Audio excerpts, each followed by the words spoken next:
Hi, this is Captain Video. I'll be doing a much more complete review of Avengers Endgame much later, but I hate spoilers as much as you do, so this is a spoiler-free review of that movie.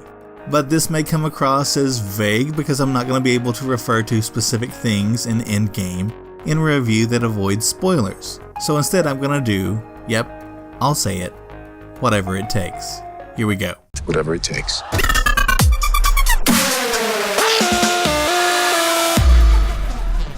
In this spoiler-free review, I'll start by saying that Avengers Endgame is as good as you want it to be.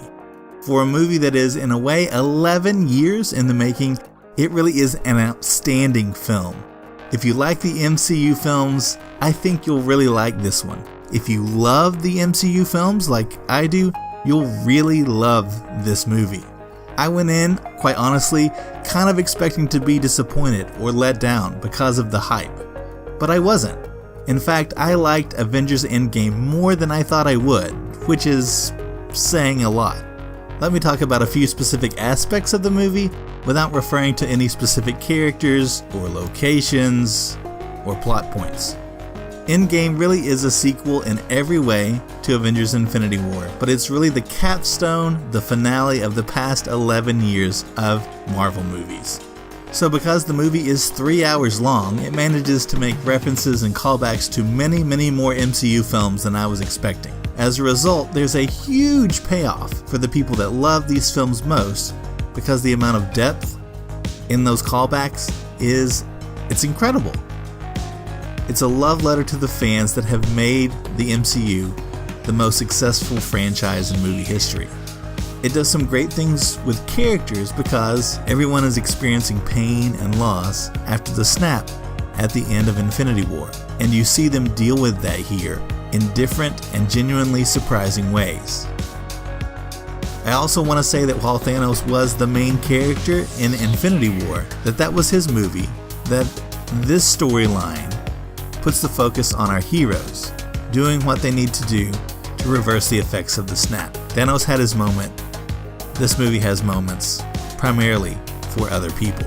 Also, without giving anything away, some characters that were missing or not really given much time on screen in Infinity War do really get the chance to shine here. Captain America, Hawkeye, Nebula, Bruce Banner, and Ant-Man.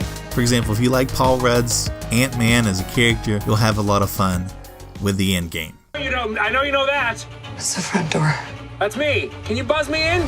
And I think Captain Marvel, who honestly isn't in this movie as much as you might think, is way more likable in this movie than she was in her own movie. I don't know how the Russo brothers, who directed this film, were able to pull that off.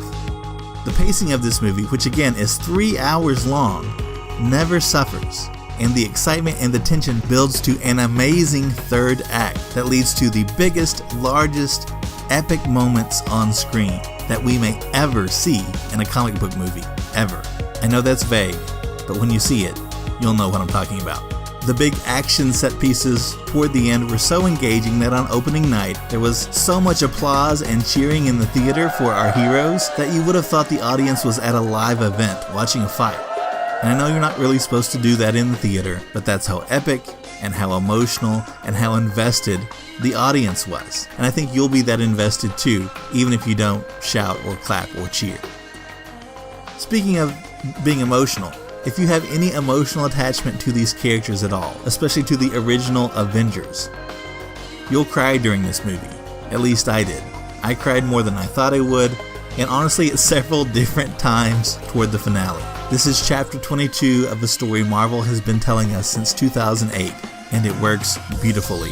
Plus, while they do a couple very cool things to potentially set up sequels, again, I'll have to talk about that in a future video, this movie really feels like the end of that particular 11-year build-up of storylines. If you've been faithful to the MCU, this movie, I think, really is your reward in a way that goes far beyond being just fan service. In my opinion, Endgame is a remarkable movie, an exclamation point for all the Marvel movies you've watched over the years. You know, I must applaud Disney and Marvel for how this movie has been marketed. The trailers don't really give anything away about this film, which is important because I think you want to go in as spoiler-free as possible. If you can go into this movie fresh, I promise there's much more to enjoy, and the surprises are going to be breathtaking. That means you'll probably want to avoid looking at the comments on this video because the internet can be a cruel place full of spoilers. So I'm begging you, don't spoil the endgame.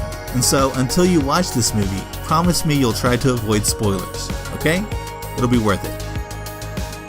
And with that being said, thanks for taking the time to watch my initial reaction to Avengers Endgame. Please like this video, share this video, and hit that subscribe button if you haven't already, and I'll be back soon. Whatever it takes.